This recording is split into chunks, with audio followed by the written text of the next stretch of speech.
Querida iglesia, es tu momento.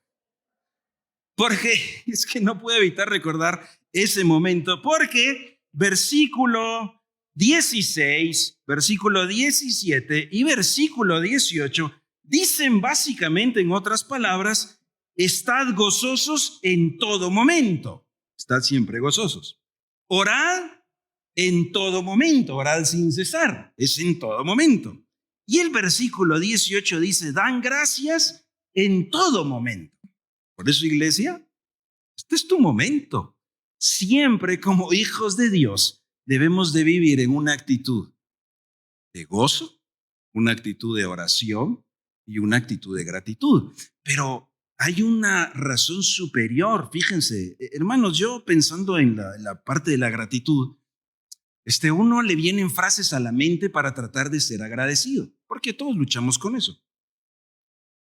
A mí me viene a la mente, por ejemplo, un amigo me dijo una vez, estábamos en un pastor, estábamos en una actividad y no sé qué fue lo que ocurrió, no recuerdo, pero estábamos platicando con él y estábamos más o menos desahogándonos, ¿no? Contando así como las penas y las luchas. Y entonces él me dice, ¿sabes una cosa? Pudo haber sido peor.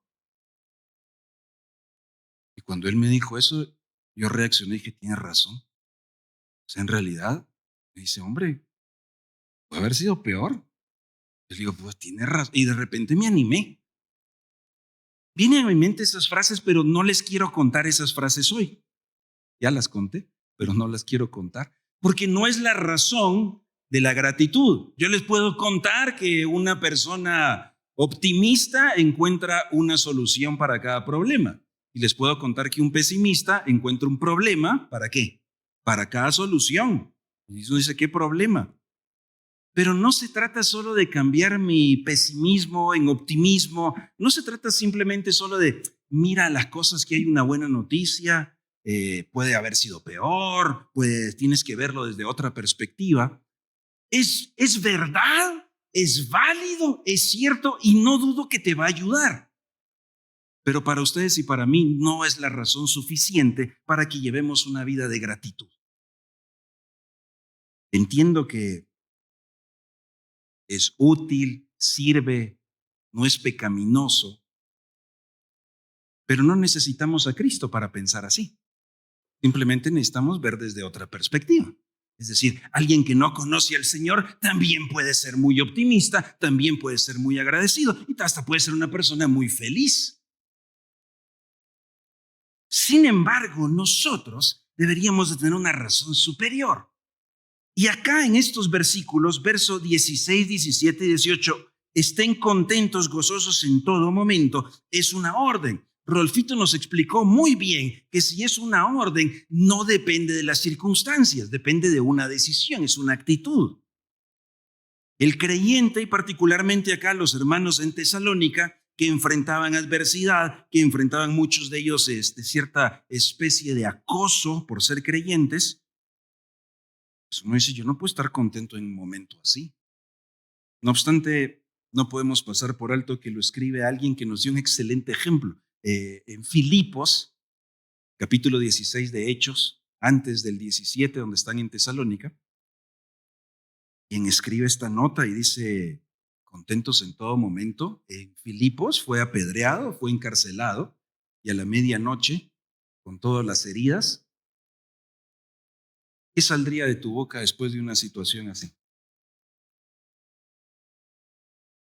Príncipe de paz, vivos todo para... Seguramente no, ¿verdad? Nosotros estaríamos diciendo otras cosas. Pablo dice, gozoso siempre, todo momento, este es tu momento de gozo. En oración siempre, este es tu momento de oración. Pero con gratitud siempre, este es tu momento de gratitud. Y no la gratitud por lo que está ocurriendo, por lo que te pasa, porque pudo haber sido peor, porque debes ser un optimista. Puede ser. De hecho, acá tenemos en nuestra traducción, den gracias en todo. Algunos dicen, qué bueno que no dice por todo. En realidad, posiblemente no haga tanta diferencia porque es en todo momento. bajo toda circunstancia, el creyente debe y puede mostrar gratitud. La gratitud, el gozo y la oración son un reflejo de que entendemos y hacemos la voluntad de Dios. Y hoy voy a decir algunas cosas al revés.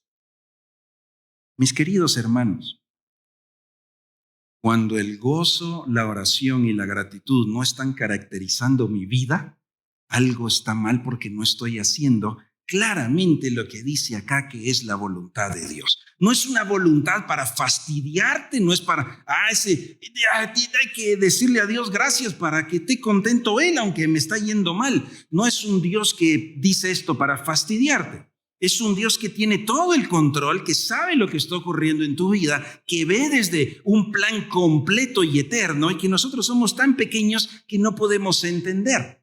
Pero no se trata de la circunstancia que atraviesas, se trata de la persona en quien confías. Ahí hay una gran diferencia. La voluntad de Dios, dice Romanos capítulo 12, que es buena, perfecta y agradable. Buena. Dios siempre obra a tu favor. A veces no lo entiendo, a veces no lo veo, pero puedo confiar en Él. Agradable, bueno, a veces no me agrada, ¿verdad? O sea, uno puede decir, Pablo, mira, la voluntad de Dios es que te apedreen y que vayas a la cárcel en Filipos. ¿Te recuerdan cómo él llegó ahí por una visión, el varón macedónico? Dice, ¿cómo puede ser la voluntad de Dios que me golpeen de esa manera? Pues a veces no nos agrada obedecer la voluntad de Dios, pero es lo agradable a Él y Él sabe más. Puedo confiar en Él. Y perfecta no tiene errores la voluntad de Dios. La mía sí. Mi voluntad sí tiene errores. Mi voluntad a veces agrada a mi carne y mi voluntad a veces no es buena. Así que hay que tomar una decisión. ¿Vivo de acuerdo a mi voluntad o vivo de acuerdo a la voluntad de Dios? Den gracias en todo momento, porque esta es la voluntad de Dios. Y recuerden que la carta a los tesalonicenses no se escribió con esta segmentación de versículos. Así que parece, por la forma en la que se expresa, que el estar siempre gozosos, orar sin cesar y dar gracias son como una especie de paquete donde el apóstol dice, este paquete es la voluntad de Dios para ustedes. Cuando leo aquí la palabra la voluntad de Dios, me doy cuenta que no hay muchos versículos en el Nuevo Testamento que digan, esta es la voluntad de Dios para ustedes. Entonces nosotros oramos, Señor, muéstranos tu voluntad. Pero no por curiosidad, debe ser porque la vamos a hacer. Cuando se menciona, esta es la voluntad de Dios para ustedes, pues no queda duda. Aquí mismo en la carta, en el capítulo 4, hay otro pasaje donde se menciona, esta es la voluntad de Dios para ustedes. Versículo 3, 1 Tesalonicenses 4:3. La voluntad de Dios es vuestra santificación, que os apartéis de pecado sexual, fornicación.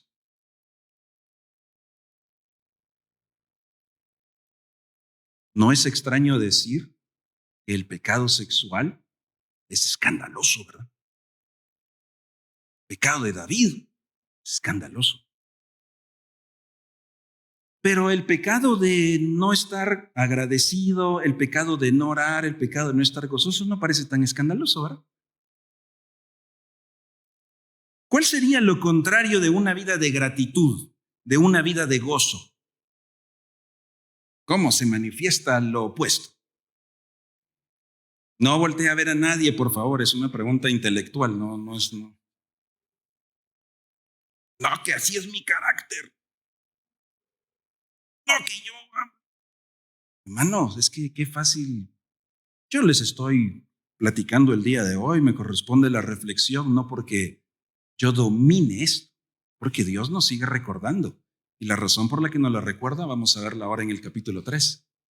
Pero cuán fácil es ser gruñones, ¿verdad? Quejumbrosos. Qué fácil es. A veces hasta sabroso. A ver, sacarlo, ¿verdad? Bueno, pero es que esa es la carne. De hecho, en el jardín del Edén, en Génesis capítulo 3, cuando Eva ve el fruto, le pareció jugoso, ¿verdad? Estaba bueno, se veía bueno ese fruto de la desobediencia. Hermano, la desobediencia puede ser a veces muy atractiva y nos gusta. Nos deleitamos, a la carne le encanta. Sí, qué sabroso un chisme, ¿verdad? Qué sabroso quejarse, qué sabroso murmurar. Para la carne, esa no es la voluntad de Dios.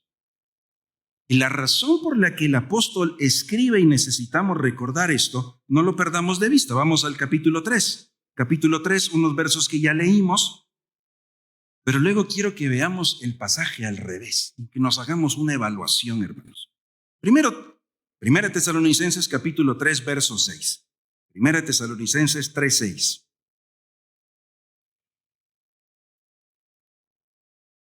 Pero cuando Timoteo volvió de vosotros, Timoteo lleva un informe a Pablo de cómo están los hermanos en Tesalónica. Pablo los discipuló un poco menos de un mes, así que está muy pendiente de ellos, muy preocupado. Esta es una carta de discipulado. Dice, cuando Timoteo volvió de ustedes a nosotros, nos dio buenas noticias de su fe, nos dio buenas noticias de su amor. Qué bueno estos hermanos. Y nos dio buena noticia de que siempre nos recuerdan con cariño, deseando vernos, como también nosotros a ustedes. Versículo 7. Por ello, hermanos, y vean si aquí logran palpar gozo, oración y gratitud. Por ello, hermanos, en medio de toda nuestra necesidad y aflicción, fuimos consolados de vosotros por medio de vuestra fe. Recuerdan que platicamos esto. La fe, la firmeza de los tesalonicenses le dio vigor al apóstol Pablo, lo animó muchísimo. Tu vida espiritual puede edificar y construir a otro. Tu firmeza en el Señor, tu obediencia a Dios es de bendición para otro. Tu obediencia al Señor bendice a toda la familia el mensaje de vida. ¿Qué creen que pasa con el contrario? Nuestra desobediencia, ¿qué hace? ¿Qué nos trae a toda la familia el mensaje de vida? Versículo 8. Porque ahora vivimos, o sea, Pablo dice, ustedes me han dado vida, me siento vivo, si ustedes están firmes en el Señor. Tu obediencia, tu firmeza, que te veas como un soldado que no se queda dormido, un soldado que no baja la guardia, un soldado que está alerta en la fe, en la vida espiritual, alerta contra los ataques del enemigo, y platicaremos de eso en futuros domingos. Nos fortalece a todos. Cuando te dejas vencer, nos debilita a todos. Verso 9. Vean aquí gratitud, oración y gozo. Por lo cual, ¿qué acción de gracias podemos dar a Dios por ustedes? Gratitud. Por todo el gozo con que nos gozamos a causa de ustedes delante de nuestro Dios, alegría, orando de noche y de día con gran insistencia para que veamos su rostro y completemos lo que falta de su fe, alegría, oración y gratitud. 11. Pero el mismo Dios y Padre nuestro y nuestro Señor Jesucristo dirija nuestro camino a ustedes, y el Señor haga crecer y abundar en amor unos para con otros y para con todos, como también lo hacemos nosotros para con ustedes, para que sean afirmados, firmes sus corazones, irreprensibles en santidad delante de Dios, nuestro Padre, y en la venida de nuestro Señor Jesucristo con sus santos. Estos mismos temas aparecerán en unos cuantos versículos en el capítulo 5, en los próximos domingos. Pablo ora por los tesalonicenses, ora con gozo por ellos y ora con gratitud por ellos también. Y les dice, hermanos, yo quiero verlos y quiero animarlos a que estén firmes. ¿Estás firme en tu fe? ¿Tu vida espiritual está firme o está tambaleando? Y quiero ahora que cerremos este momento leyendo unos versículos al revés. Cuando digo al revés, vamos a poner la otra parte de la moneda. Porque en domingos previos estuvimos leyendo de los versos 12 en adelante, capítulo 5, 5:12 en adelante. Y me parece, y no podemos negar, que si el apóstol Pablo les recuerda que estén firmes y manda una serie de consejos a tomar en cuenta, de consejos urgentes, es porque probablemente los hermanos allá les estaba costando poner esto en práctica. Tienen su fe, tienen su amor, tienen cariño por Pablo, pero hay que reforzar cosas. Y no pueden juntos ser esa comunidad espiritual y no pueden cumplir la misión que el Señor les encomendó si no se ponen atentos y alertas a algunas cuestiones clave. Ya las vimos, las voy a mencionar a título de repaso. Y las menciono a título de repaso para que nos evaluemos, querida iglesia. Es que es muy fácil olvidarlo. Y más que repetir los versos que ya predicamos, los invito a todos a ver las grabaciones. Damos un saludo a quienes nos ven aquí en la cámara, en la grabación. Repásalos. Si no estuviste un domingo, no te pierdas los versos, no te pierdas qué nos está diciendo Dios. 5:12. Les rogamos, hermanos, que reconozcan o que valoren a los que trabajan o sirven entre ustedes y los dirigen, pero en el Señor. No es tanto por un puesto en la iglesia, es porque te están guiando cristianamente hacia el Señor Jesucristo. Pero termina el 12, dice, los amonestan. Seguramente en esta iglesia, en el pueblo cristiano en Tesalónica, habían algunos hermanos que no apreciaban a otros en esa comunidad cristiana. Y en particular puede ser que no apreciaban mucho cuando quienes los dirigían les tenían que jalar las orejas. ¿A quién le gusta que le jalen las orejas?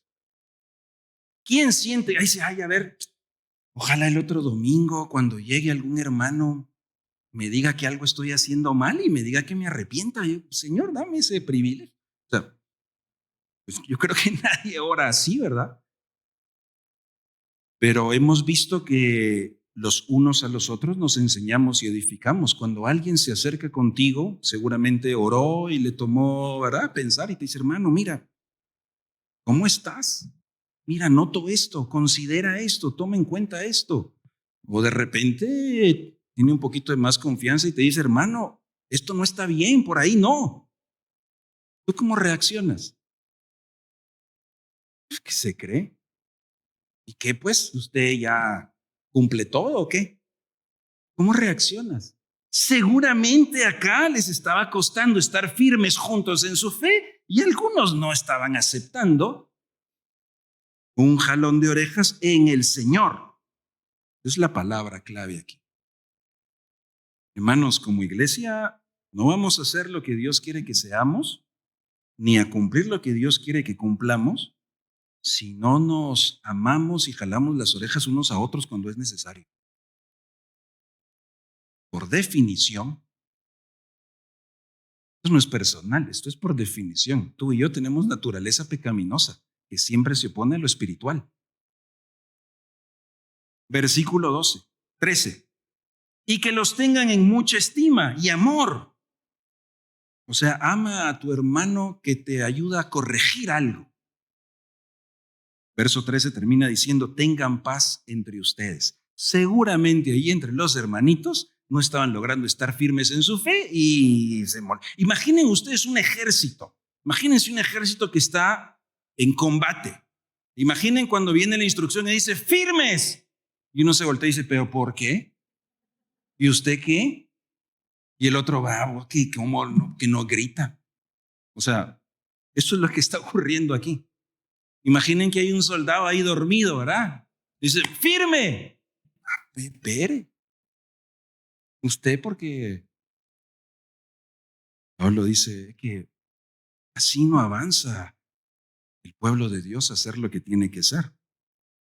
Tengan paz entre ustedes. Seguramente había hermanos aquí entre los cristianos que en lugar de traer paz y armonía estaban dividiendo. Imagínense ese ejército ahí peleando unos con otros. Cuando Ya platicaremos en próximos domingos. Nuestra lucha no es contra carne ni contra sangre. Hay un ejército organizado, espiritual, que viene en contra de la familia el mensaje de vida, contra tuya, en contra mía, contra de lo que Dios nos ha llamado a hacer, en contra de tu familia y de la mía. Ay, no diga eso. No, pues yo quisiera que no, pero es la realidad. Y no podemos ignorar que necesitamos estar firmes y fortalecidos en el Señor juntos. Y vamos a platicar acerca de la armadura que debemos tener. Pero somos tan fuertes como el más débil de nosotros. Y el peor enemigo es cuando está adentro. Así que qué difícil para los hermanos en Tesalónica porque había roces y falta de paz. Pablo dice, tengan paz, para estar firmes en Cristo, tengan paz. Versículo 14, les rogamos, hermanos, estos ya los vimos, que amonesten a los ociosos, los de mala actitud. Hermano, qué duro decir que a veces en el pueblo cristiano uno puede ser quien tiene mala actitud. Dijimos que lo vamos a dar de autoevaluación. No diga, sí, pues ahí te hablan, ¿verdad? Ese es usted. No, me voy a preguntar, ¿seré yo? ¿Cómo está mi actitud? Y si tengo mala actitud, jalón de orejas. Que alienten a los de poco ánimo. ¿Cómo no iban a desanimarse algunos ante la aflicción, la persecución y la prueba? Algunos están pensando volver atrás, abandonar la fe, desanimado. Dicen, no. Tiene que sostenerlo. Sostengan a los débiles. Sean pacientes para con todos. Quiere decir que había hermanos en esa iglesia con los que costaba ser paciente. ¿Será que hay hermanos en los... No, dijimos que iba a ser de autoevaluación. Voy a preguntarlo así. ¿Cuesta tenerte paciencia? ¿Será que cuesta tenerme paciencia? ¿Cómo está mi corazón? Versículo 15. Fíjense, estén alertas, que ninguno pague a otro, ¿qué cosa? Te voy a dar tu merecido. Dice, no, cuidado, eso no puede ser en esas filas del ejército de Jesucristo, no puede ser.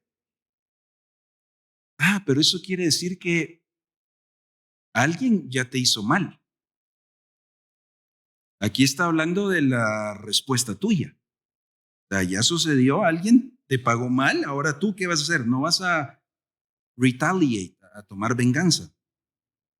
Por el contrario, versículo 15, sigan siempre lo bueno los unos para con los otros y para con todos. Quiere decir que aquí hay un par de cosas. En lugar de tú hacerle mal y dañar a un hermano, debes hacer lo bueno. Si no es bueno, no lo hagas. Pero si alguien hizo lo malo, no le vas a pagar con lo que se merece. No sé si logramos ver cómo toda esta suma de cosas hace que el pueblo de Dios sea débil, dividido y no logre cumplir la misión. Entonces dice, estén siempre felices. Y entonces dice, siempre orando. Y entonces dice, siempre con gratitud. Digo yo, ¿cómo me dice feliz y de gratitud si antes me habla el hermano que hizo mal, del otro que se quiere vengar, uno con mala actitud, uno desanimado, otro que no aprende? ¿Cómo me ha ido contento? Es que la razón no está en nosotros. La razón es el verso 18 y quiero cerrar ahí. Porque esta es la voluntad de Dios para ustedes en Cristo. Tu vida en Cristo es una vida sobre lo normal, sobre lo natural, sobre lo terrenal y carnal. Si alguien terrenal y carnal puede estar contento y agradecido, nosotros, nuestra razón no es porque nos fluye, porque nos gusta, es porque Cristo está en nosotros, porque amamos y servimos a Cristo, porque Cristo nos ha hecho resucitar a una vida nueva. Y por eso busco su voluntad. Vivo con gratitud, vivo en oración, vivo gozoso, por eso vivo haciendo el bien, por eso vivo buscando la paz, por eso vivo apreciando cuando hay hermanos que me animan a estar en el camino correcto. Esa es la familia de Dios. Ese es el pueblo de Dios, es el ejército unido cumpliendo la misión de Él. Fuimos llamados a ser verdaderos adoradores, discípulos y testigos.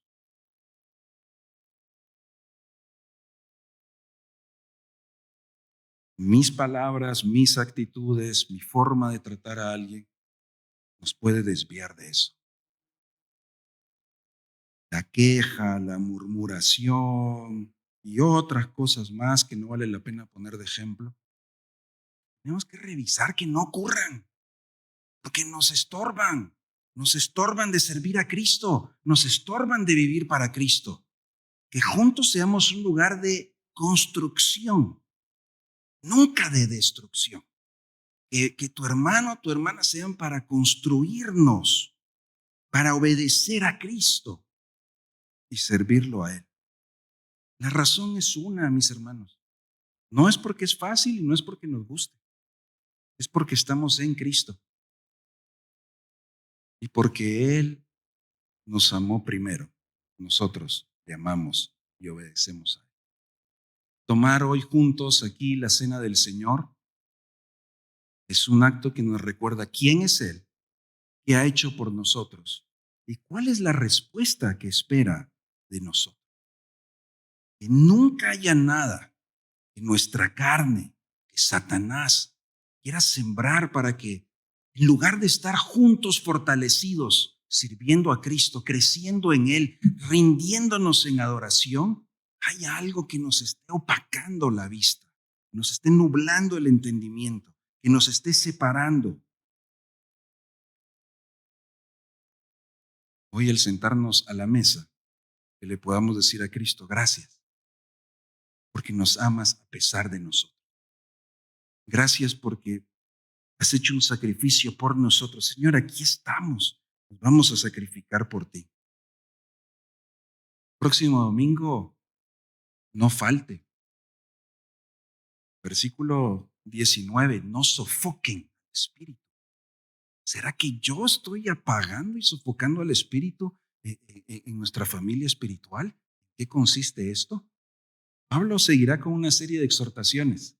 Hermanos, firmes en el Señor, firmes, no retrocediendo. Y hoy tomemos los elementos y con gratitud, con gozo, digámosle, Señor, aquí estamos.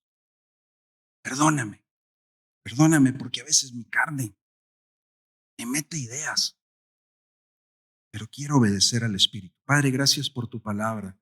Señor, que siempre tu verdad nos conforte y nos confronte para parecernos más a tu Hijo Jesucristo. Gracias porque la buena obra que comenzaste en nosotros la perfeccionas hasta ese día de Cristo. Señor, que vivamos en Cristo, anunciando a Cristo, reflejando el carácter de Cristo. Padre, gracias porque nos amas y nos ves santos en Cristo. Que nuestros pensamientos sean santos, que nuestras palabras sean santas, de gratitud, de alabanza, de gozo. Que nuestras acciones también reflejen que tenemos una vida nueva en Cristo. Gracias porque podemos sentarnos hoy a la mesa con ese Cristo resucitado que pronto volverá.